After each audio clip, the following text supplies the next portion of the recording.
Elle effectue 16 révolutions par jour autour de la planète, à 365 km d'altitude.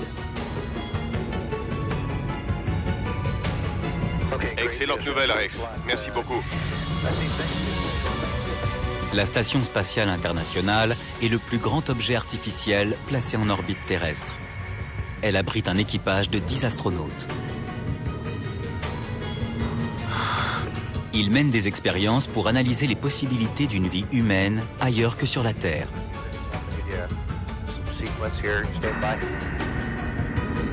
Leurs recherches nous permettront peut-être un jour de coloniser la Lune ou même Mars.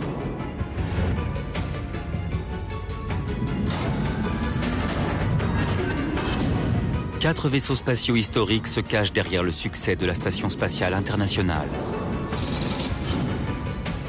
Chacun d'eux a marqué une avancée technologique considérable qui a permis aux ingénieurs d'agrandir leurs vaisseaux. De la plus petite à la plus imposante, voici l'histoire de ces incroyables machines.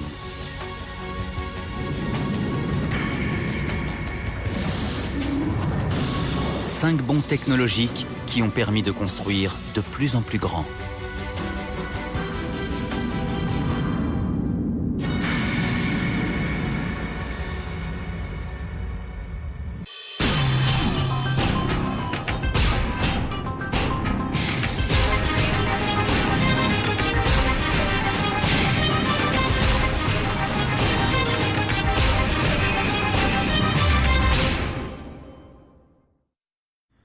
« 10, 9, 8, démarrage du moteur principal. 7, 6, allumage du moteur principal. 4, 3, 2, 1, 0. Décollage de la navette spatiale Atlantis. Départ du voyage scientifique Columbus à destination de la station spatiale. » Février 2008. La navette spatiale Atlantis entame une mission de 13 jours destinée à livrer les derniers composants d'une station spatiale internationale en évolution constante. Centre spatial Kennedy, vitesse 3200 km/h. Voilà 11 ans que les astronautes assemblent cette structure dans l'espace. Quand elle sera finie, elle comportera 14 modules, dont des laboratoires scientifiques et des espaces de vie. Et elle pèsera 400 tonnes. Encore un mètre. Bien reçu. Ce projet de construction d'un coût de 70 milliards d'euros est le plus cher et le plus ambitieux à avoir jamais été entrepris.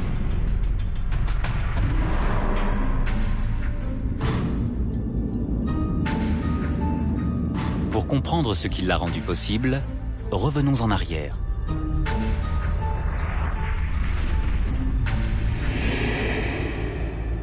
Notre histoire commence au plus fort de la guerre froide.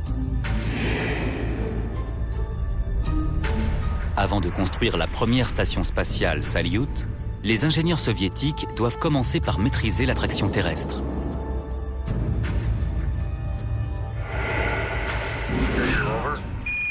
L'Eagle est posé. Juin 1969. Les États-Unis devancent l'Union soviétique dans la course au premier pas sur la Lune. À vous, Monsieur le Président. Et c'est Houston. Terminé. Hello, Neil and Buzz. This certainly has to be the most historic telephone call ever made.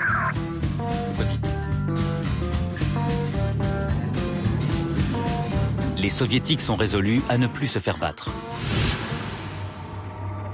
Leur objectif ? Envoyer un homme dans l'espace plus longtemps que jamais auparavant. Dans ces conditions extrêmes, les scientifiques ignorent comment réagira le corps humain au fil du temps.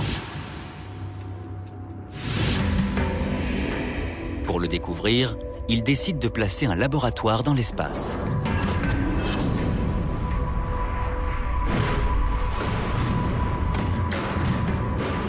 Salyut emportera un équipage de 3 cosmonautes. Les compartiments pressurisés renfermeront une salle de contrôle et des espaces de vie. Il est prévu que les cosmonautes y passent 3 semaines.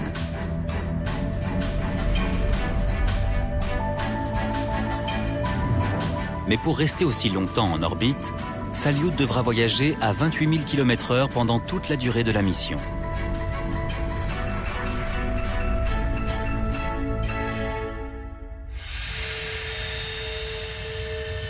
L'astronaute Leroy Chiao, qui a participé à 4 missions sur la station spatiale, connaît les dangers qu'il y aurait à lever le pied de l'accélérateur. Si vous n'allez pas assez vite dans l'espace, vous retombez. Il est donc nécessaire d'atteindre ce qu'on appelle la vitesse orbitale, pour que la force liée à l'accélération contrebalance la force gravitationnelle. Quand ces forces s'équilibrent, l'objet conserve la même distance par rapport à la Terre ou à tout autre corps autour duquel il tourne. Afin d'atteindre les 28 000 km/h de vitesse orbitale, les soviétiques fixent Salyut à un lanceur, la fusée Proton. Une fois en orbite et la fusée larguée, rien ne devrait empêcher Salyut de maintenir sa vitesse. Dans le vide de l'espace, il n'y a plus de résistance de l'air pour le ralentir. Seulement voilà, l'espace n'est pas complètement vide. En principe, s'il n'y avait aucun frottement, une fois en orbite, on y resterait. La Terre est, comme on sait, entourée d'une atmosphère. De ce fait, on trouve encore des molécules d'air à plusieurs centaines de mètres d'altitude.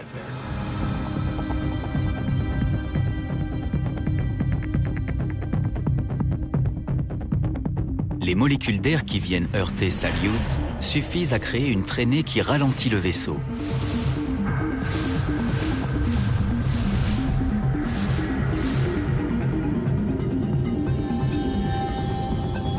Si la vitesse passe en dessous de la vitesse orbitale, la pesanteur fera retomber le vaisseau sur la Terre, avec des conséquences catastrophiques.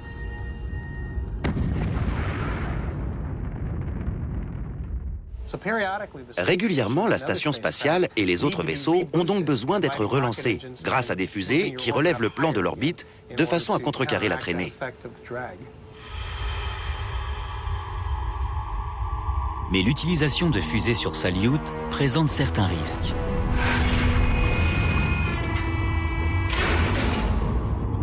Elles démarrent avec fracas et consument rapidement leur stock de carburant.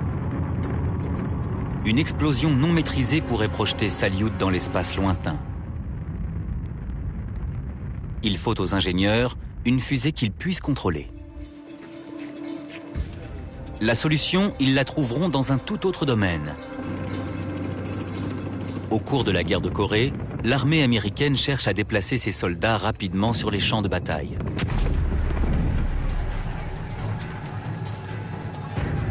Les ingénieurs mettent au point une machine digne de l'inspecteur Gadget, le réacteur dorsal. Il propulse celui qui en est muni dans les airs par une réaction chimique facile à maîtriser.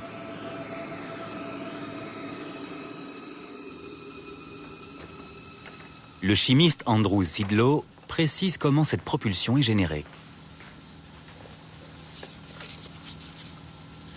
Quand le peroxyde d'hydrogène se décompose, il dégage de l'oxygène et de l'eau sous forme de vapeur. Quand j'appuie sur la seringue, comme ceci, une petite quantité de liquide pénètre dans la fiole et il en ressort de la vapeur.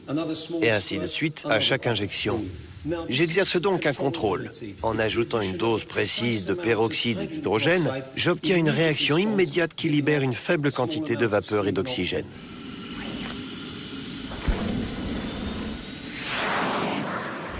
Les soviétiques équipent leur station spatiale de réacteurs chimiques comparables à ceux du réacteur dorsal.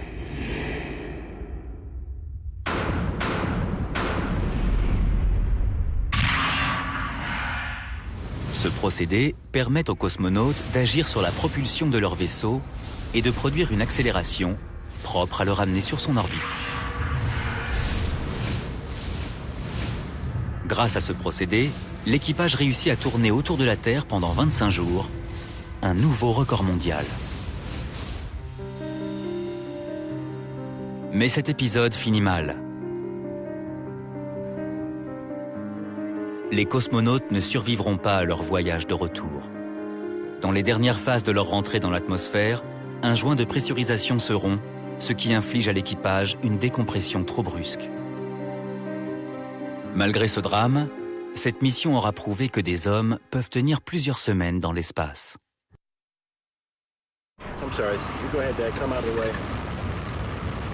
Troisième jour de mission pour la navette partie livrer un nouveau module à la Station spatiale internationale. Contact. OK.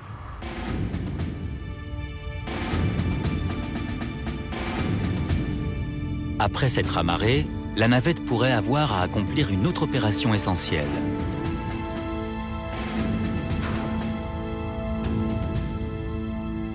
Pour regagner sa vitesse orbitale, la Station spatiale internationale n'utilise pas ses propres propulseurs. Elle s'appuie sur ceux d'un vaisseau arrimé, comme la navette.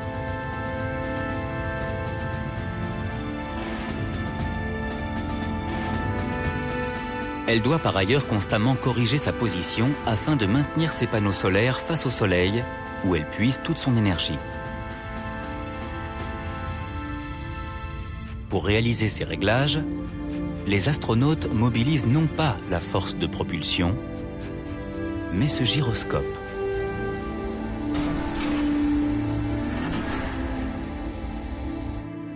Le physiologiste Kevin Fong nous montre comment un simple rouet permet de déplacer une station spatiale.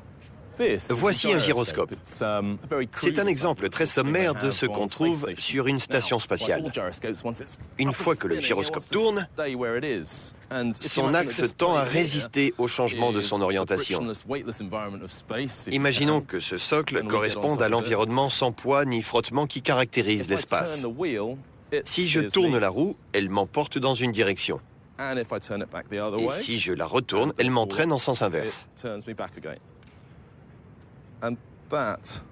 C'est une démonstration très sommaire du contrôle de l'attitude d'une station spatiale par un actionneur gyroscopique. Les ingénieurs équipent la Station spatiale internationale de 4 gyroscopes.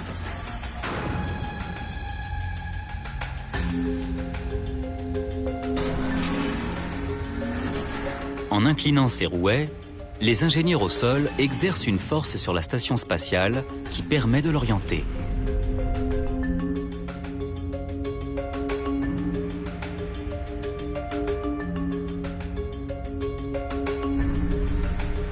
Les gyroscopes effectuent sans relâche d'infimes ajustements afin que les panneaux solaires soient toujours face au Soleil. L'équipage en tire l'énergie nécessaire à ces expériences. Depuis 100 jours, l'astronaute Mike Fink se trouve à bord de la station, devenue pour lui une résidence secondaire. Excusez le désordre. On est occupé à construire toutes sortes d'objets. Voici mon espace de travail. Un peu encombré pour le moment. C'est mon bureau en quelque sorte. Il n'est pas à l'horizontale, mais là, j'ai tout ce dont j'ai besoin. Lui, c'est mon collègue, Yuri Lunchakov, qui fait de l'exercice sur le tapis roulant. Salut! Regardez comme c'est beau dehors.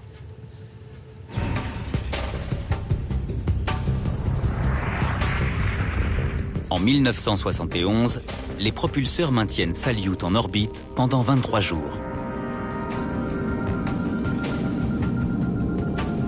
Les Américains entendent battre ce record grâce à un énorme laboratoire spatial.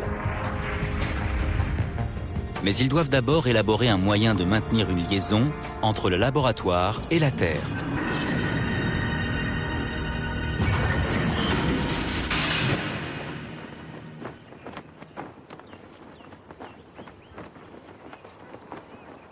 À la fin des années 60, les scientifiques de la NASA prévoient une série d'expériences à mener dans l'espace.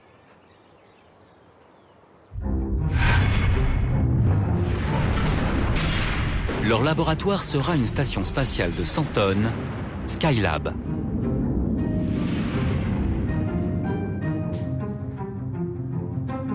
Trois astronautes leur serviront de cobayes humains. Les scientifiques cherchent à évaluer les dommages considérables causés au corps humain par l'impesanteur.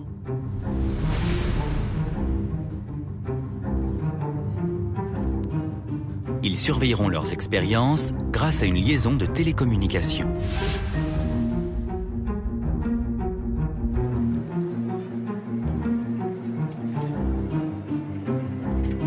Le temps passé dans l'espace pourrait priver les astronautes de la force musculaire nécessaire pour tenir debout à leur retour sur Terre.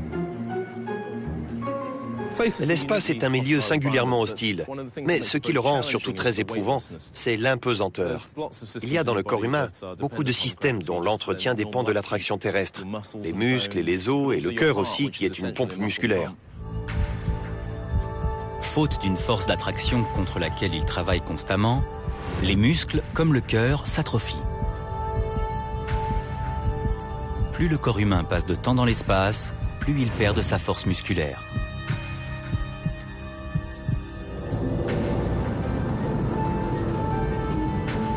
D'où la nécessité de surmonter ce problème si l'on veut permettre aux humains de vivre sur des planètes où la force d'attraction est moindre que sur la Terre.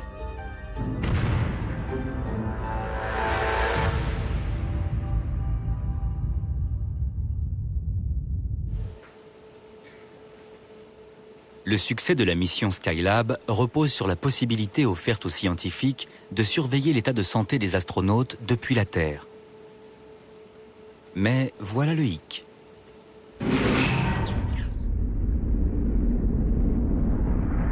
Houston prévoit de communiquer avec Skylab par ondes radio.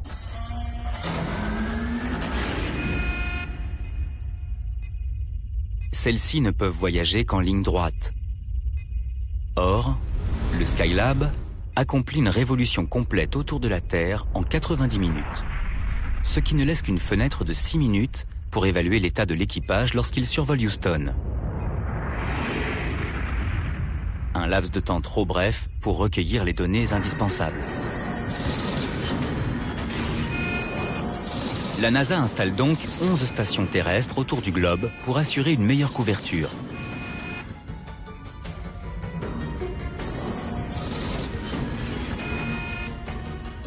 De larges zones d'océan restent cependant dépourvues de récepteurs.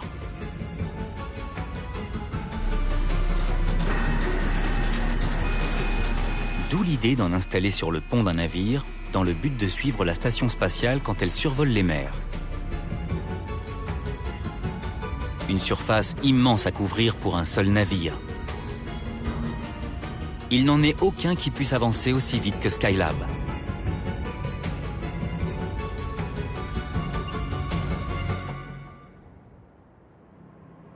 Il faut à la NASA des récepteurs radio plus mobiles.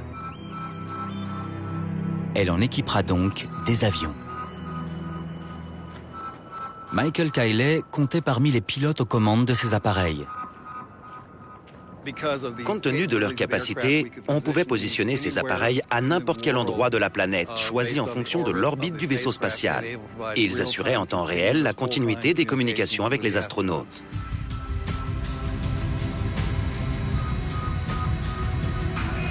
Une antenne radio parabolique de 2 mètres de diamètre est logée dans le nez de l'avion. Des moteurs électriques permettent de l'orienter vers n'importe quel point dans le ciel. Quand la station spatiale passe dans le ciel, un opérateur à bord de l'avion oriente l'antenne pour capter le signal radio émis par Skylab.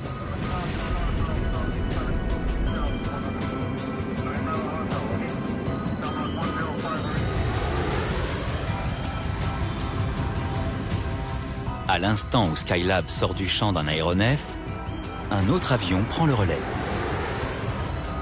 Une flotte de 8 avions tournant autour du globe maintient un contact permanent avec l'équipage de Skylab. Le pilotage de ces appareils requiert des compétences hors du commun.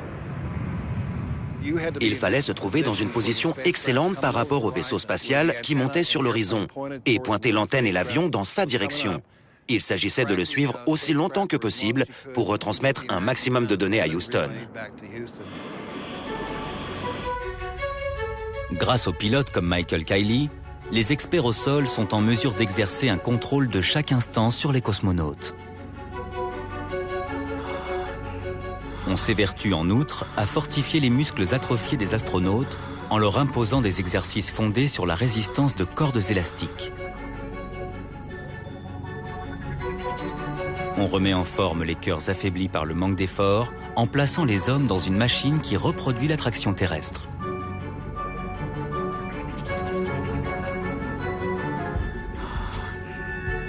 Après avoir enduré ces épreuves pendant 84 jours, l'équipage de Skylab prouve que le corps humain a de bonnes chances de survivre hors de toute pesanteur.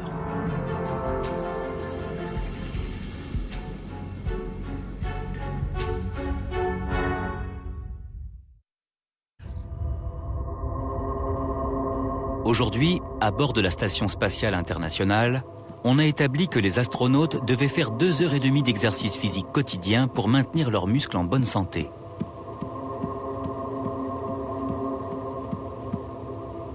Mais dans ce laboratoire en orbite, les hommes ne constituent plus le premier objet d'étude des expériences scientifiques.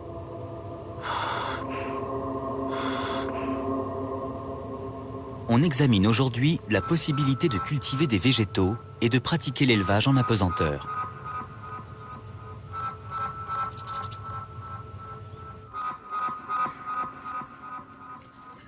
Comme pour Skylab, les équipages au sol restent en contact permanent avec les astronautes.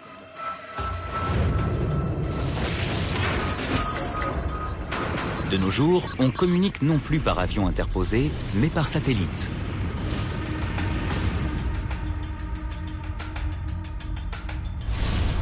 Neuf d'entre eux tournent autour du globe à des milliers de kilomètres au-dessus de la station spatiale. Ils sont bloqués en orbite à des points fixes autour de l'équateur terrestre. Ensemble, ils offrent au centre de contrôle de la NASA un contact quasi ininterrompu avec la station spatiale qui orbite à une altitude inférieure à celle des satellites. Le plus proche capte les signaux émis par la station et les renvoie à la Terre, où ils sont transmis au centre de contrôle de Houston.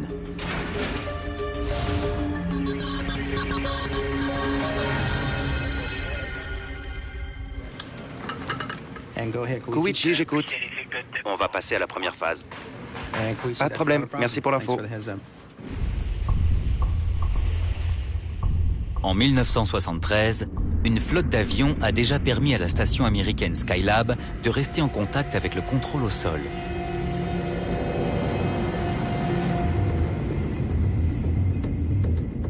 La construction d'une station spatiale de taille plus importante impliquera le mariage de deux ennemis jurés et l'union de deux vaisseaux spatiaux incompatibles.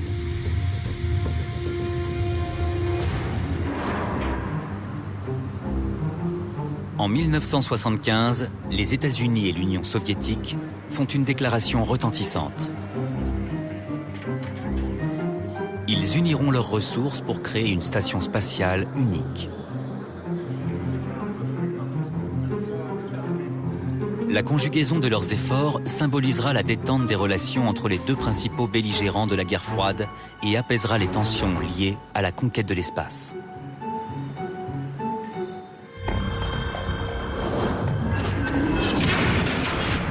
Le projet est le suivant. L'Union soviétique lancera un vaisseau spatial, Soyouz, depuis le cosmodrome de Baïkonour au Kazakhstan. Dans le même temps, les États-Unis lanceront un vaisseau Apollo depuis Cap Canaveral.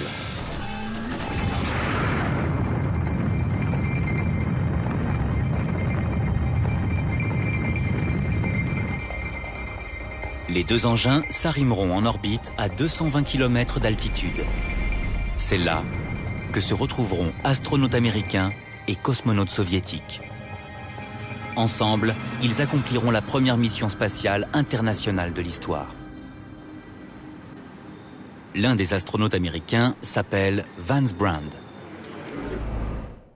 Je me disais que ce serait un vol passionnant, qui aurait évidemment une dimension internationale.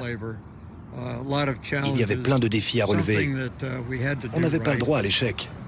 Mais la principale difficulté était de s'allier à ceux qu'on considérait normalement comme nos ennemis et de réussir avec eux une mission spatiale. Mais surgit un problème mécanique de taille. Les vaisseaux russes et américains sont mal assortis. L'un et l'autre ont été conçus au plus fort de la guerre froide, dans un secret jalousement gardé, et se révèlent incompatibles sur un point précis et pourtant primordial.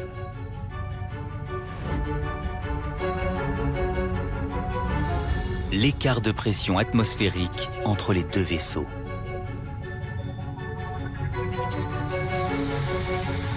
À bord du Soyouz, l'air conserve la même pression que sur Terre.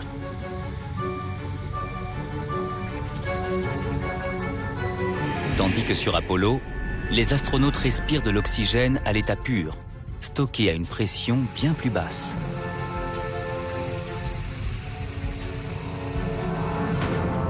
Si les Américains ouvraient le panneau mobile, la variation subite de pression pourrait entraîner des conséquences désastreuses pour leurs homologues russes.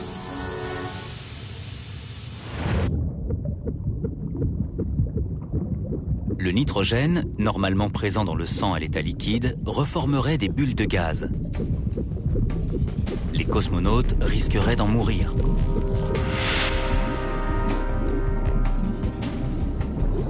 C'est le même accident que connaissent les plongeurs quand ils remontent trop vite à la surface.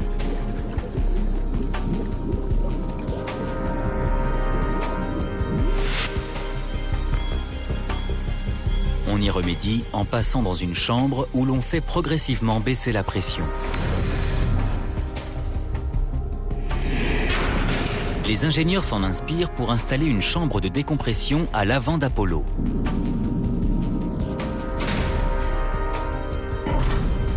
Une fois les deux vaisseaux arrimés, les astronautes américains quitteront Apollo et entreront dans la chambre. Ils y passeront 3 heures, le temps d'égaliser la pression atmosphérique avec celle qui règne à bord de Soyouz. Les astronautes devraient alors pouvoir entrer sans danger dans le vaisseau russe pour y échanger une poignée de main historique.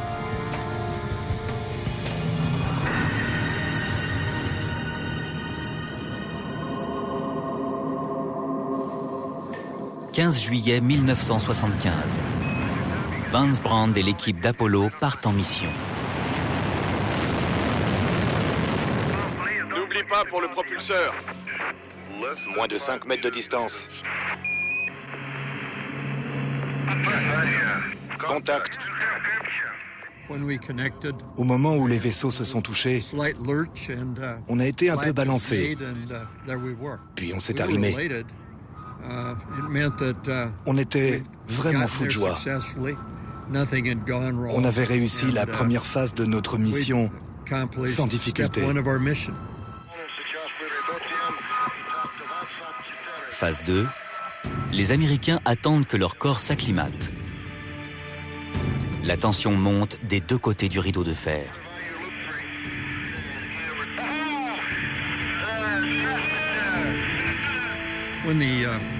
Quand le panneau mobile de leur vaisseau s'est ouvert, il y a eu des cris de joie, des serrements de main et des embrassades.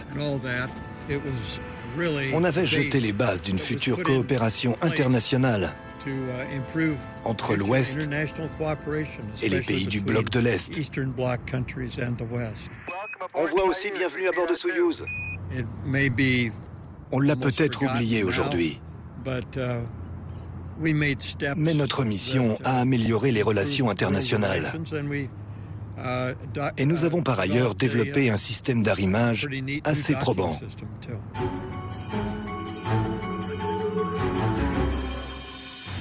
Cette rencontre extraordinaire a permis une coopération Est-Ouest et a donné naissance à une station spatiale internationale.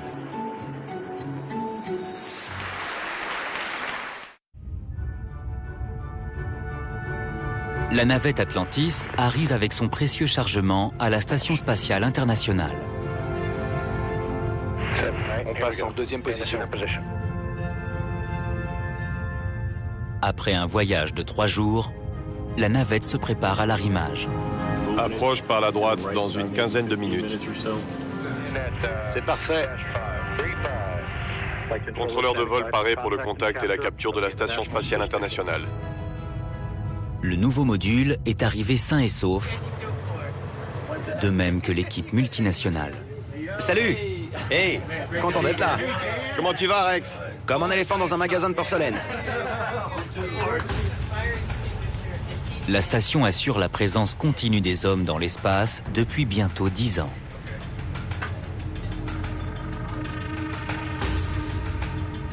le doit principalement aux ingénieurs qui ont trouvé le moyen de recycler la ressource la plus précieuse pour nous, l'eau.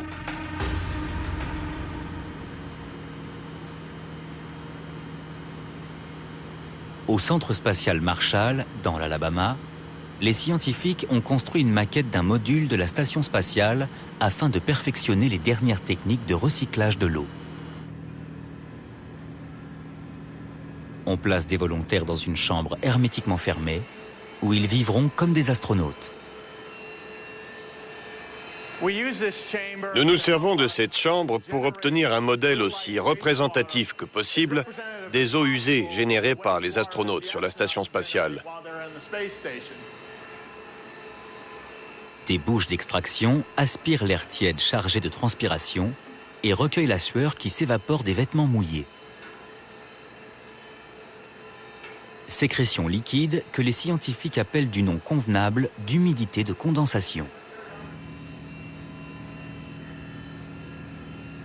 Ils parviennent également à récupérer l'eau contenue dans l'urine. Comme on s'en doute, l'urine est plus polluée que l'humidité de condensation, d'où la distillation initiale qu'on lui fait subir. On arrive à récupérer à peu près 85% de l'eau contenue dans l'urine. Le système de recyclage de la station spatiale permet de recycler pas moins de 94% des eaux usées rejetées par les astronautes.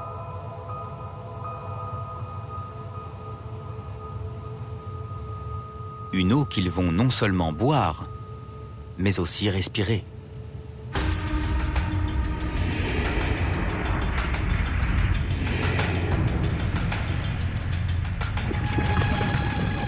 À l'intérieur du système de survie de la station spatiale, l'électricité passe par des réservoirs d'eau recyclés.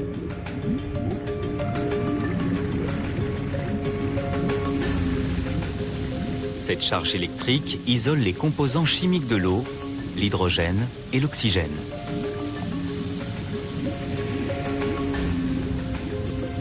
Des pompes conduisent l'oxygène dans des tuyaux qui traversent le vaisseau pour alimenter l'équipage en air frais. Oxygène produit à partir de la transpiration et de l'urine humaine.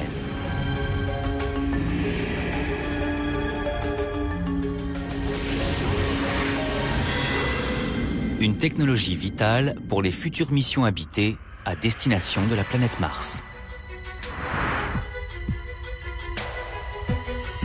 Le voyage de retour pourrait durer 2 ans, au cours desquels un équipage de 4 personnes consommerait plus de 36 000 litres d'eau. Les spatiologues doivent ainsi apprendre à recycler la moindre gouttelette afin de réduire au minimum le chargement en eau d'un équipage. En recyclant 94% des eaux usées, on peut s'en sortir sur la station spatiale. Mais ce ne sera toujours pas suffisant pour établir des avant-postes permanents sur la Lune et encore moins pour aller sur Mars. Notre prochain défi consiste à améliorer l'efficacité de ces systèmes pour nous approcher le plus possible des 100%.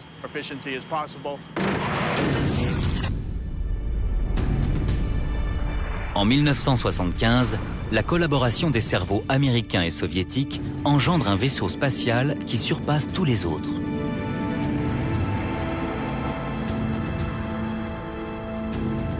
Mais au moment de passer à l'étape suivante, les soviétiques décident de faire cavalier seul.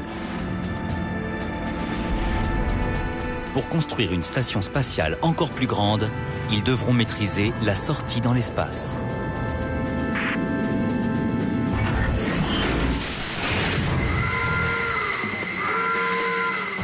En février 1986, les soviétiques lancent une fusée qui transporte la première section d'un énorme vaisseau. Une fois achevée, la station Mir pèsera environ 130 tonnes. C'est bien trop lourd pour qu'on puisse la propulser dans l'espace à l'aide d'une seule et unique fusée.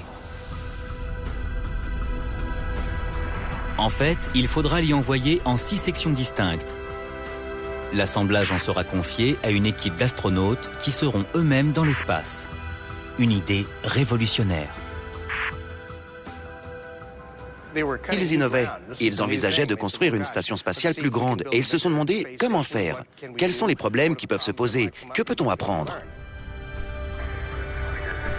La première gageure, travailler dehors dans un environnement aussi hostile. Ici, les températures varient de 135 degrés au soleil à moins 135 degrés à l'ombre. Voilà un échantillon d'images. Randy Bresnik, un astronaute de la NASA, souligne les avantages d'une combinaison spatiale refroidie à l'eau pour un cosmonaute qui sort dans l'espace. Le vêtement refroidissant est constitué d'un maillage de tubes. Plusieurs centaines de mètres de tubes permettent à l'eau de circuler dans tout le vêtement et de réguler la température corporelle. Quand il fait moins 135 degrés, vous montez la température pour rester au chaud. Quand il fait 135 degrés, vous la descendez pour rester au frais. La combinaison fait office de vaisseau spatial miniature qui permet de travailler dehors.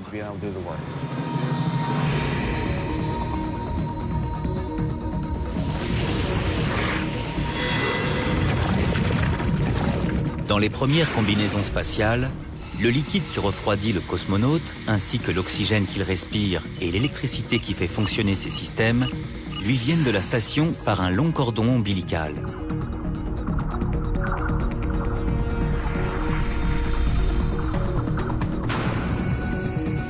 Toutefois, ce cordon gêne les cosmonautes chargés d'assembler Mir. Il limite leur marge de manœuvre autour de la station. Et s'il venait à se rompre, les cosmonautes risqueraient d'y laisser la vie.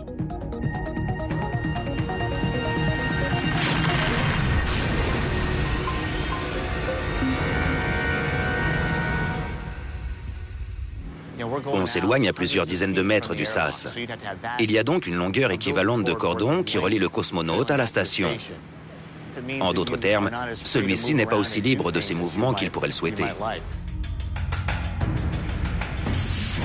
Afin de remédier à ce problème, les ingénieurs soviétiques ont substitué au cordon un sac à dos.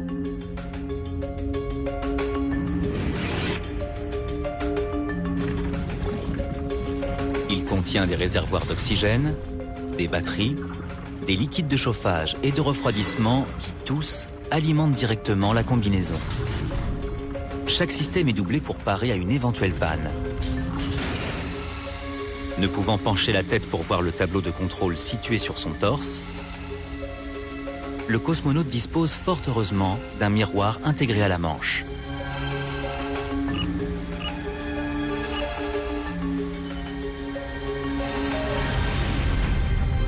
Il peut ainsi assembler Mir sans entrave.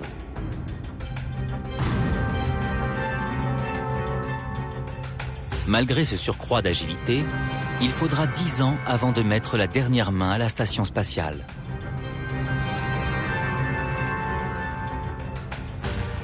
Toujours est-il que la nouvelle combinaison spatiale facilite considérablement l'assemblage d'une structure, quelle qu'elle soit, dans l'espace.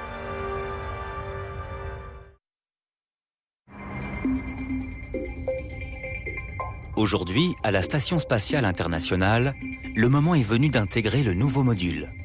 Un laboratoire scientifique préfabriqué. L'astronaute Rex Walheim vérifie sa combinaison avant d'entreprendre une sortie de 7 heures dans l'espace, au cours de laquelle il fixera le module à la coque de la station. Message bien reçu. Nous attendons les derniers réglages apportés à la combinaison de Rex. Walheim s'est préparé à cette opération par un entraînement intensif de 200 heures au sol. Bien reçu, on se tient prêt. Ce bassin du centre spatial Johnson offre un environnement en quasi-apesanteur où les astronautes viennent s'entraîner.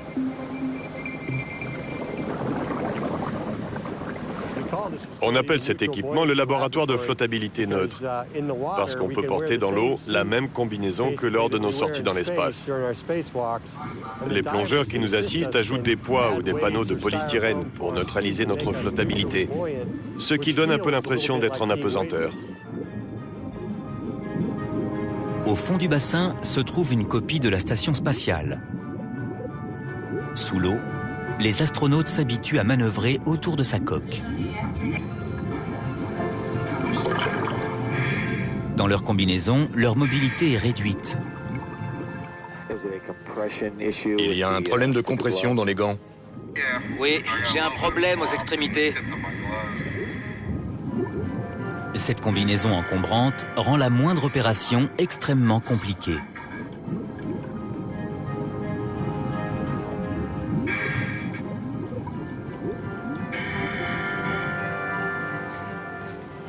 Il est gêné au niveau du scaphandre. Ce n'est pas un mauvais jour pour couper tous les câbles.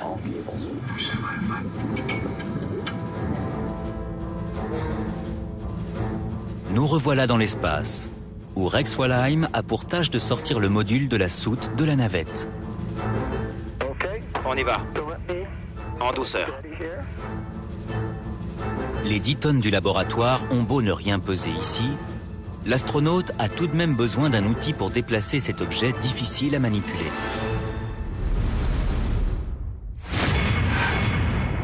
L'Agence spatiale canadienne a développé à cet effet un bras mécanique composé de 7 articulations motorisées. Le bras est fermement ancré à des hublots dans la coque de la station.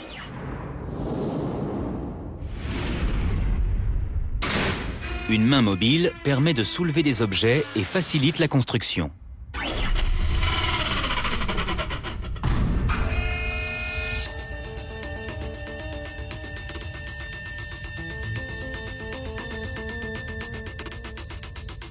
L'équipage se sert du bras pour extraire de la soute le laboratoire. Bon boulot, continue. Baisse un petit peu. Le bras se plie pour aligner le module sur son port d'amarrage. Plus qu'un mètre. Bien reçu. Walheim serre ensuite les fixations du laboratoire à la main. On est juste un peu coincé. Ça a l'air bon, merci. D'ici quelques jours, le laboratoire sera en état de marche. Merci Rex. Bon boulot, les gars. En 1986, les ingénieurs soviétiques mettent au point une solution pour construire et assembler dans l'espace une station aux dimensions inégalées.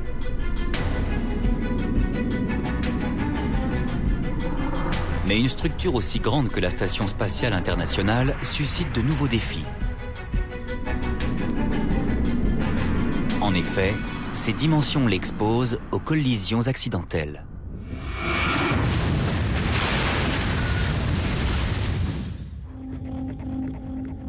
Juin 1997. 3 astronautes à bord de la station Mir font les frais d'un accident dont ils réchappent de justesse.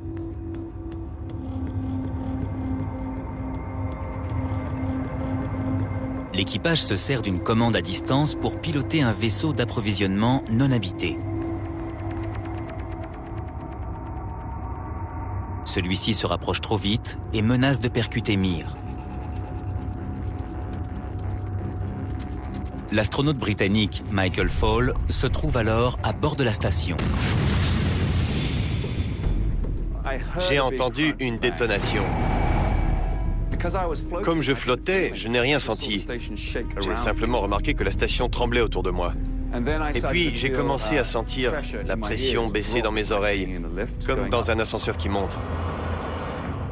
Là, j'ai compris qu'il s'était passé quelque chose de grave. Les alarmes se sont déclenchées. L'impact détourne la station spatiale du Soleil, sa seule source d'énergie.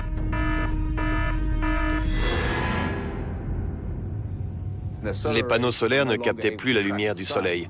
Nous étions privés d'énergie et la station a commencé à se refroidir. On sentait la chaleur diminuer. L'équipe de Fall doit freiner Mir. Par chance, un vaisseau Soyouz est arrimé à la station.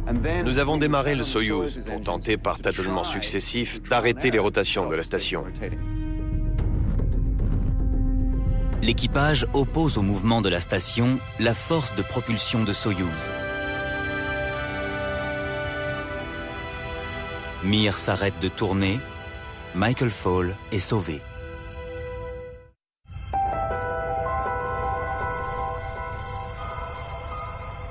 Aujourd'hui, la menace d'une collision avec un objet volant plane constamment sur l'équipage de la Station spatiale internationale. Plus de 100 000 pièces de fusées et de satellites au rebut jonchent sa trajectoire. On voit ici une image en temps réel des déchets dangereux en orbite dans l'espace. La NASA détecte au radar les morceaux d'épave les plus importants afin d'épargner la station.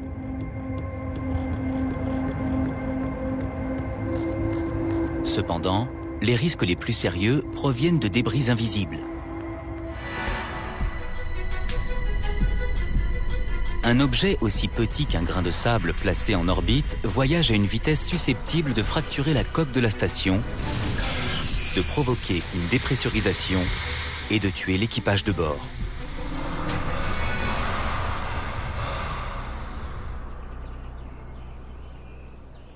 Les scientifiques du centre spatial Johnson sont capables de simuler un accident dû à des débris. Ils chargent un tout petit fragment d'aluminium dans un canon prévu à cet effet et le projettent à une vitesse de 25 000 km/h.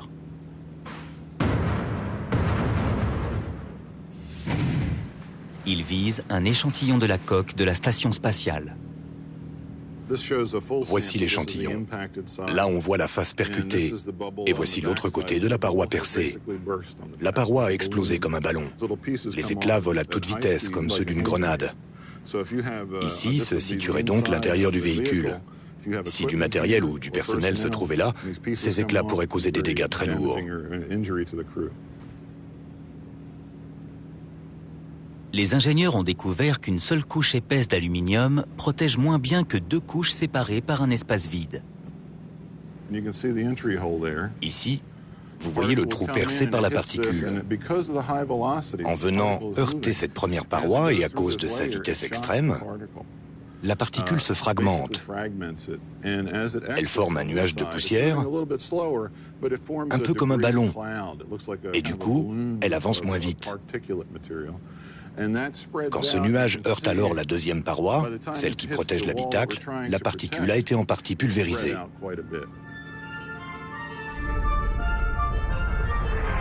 Afin de renforcer ces parois de protection, les ingénieurs rembourrent l'espace interstitiel d'une résine utilisée dans les gilets pare-balles, le Kevlar.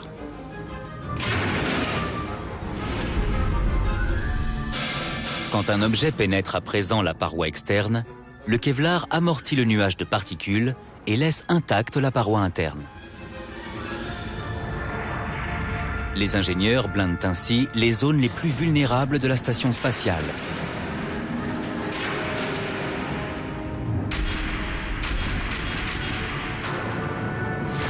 Ils vont jusqu'à équiper les fenêtres de volets pour les protéger lorsqu'elles ne servent pas. Cette technologie pourrait un jour servir à protéger des avant-postes sur la Lune ou Mars, des planètes qui, contrairement à la Terre, n'ont pas ou presque pas d'atmosphère pour amortir les chutes de poussière ou de météorites.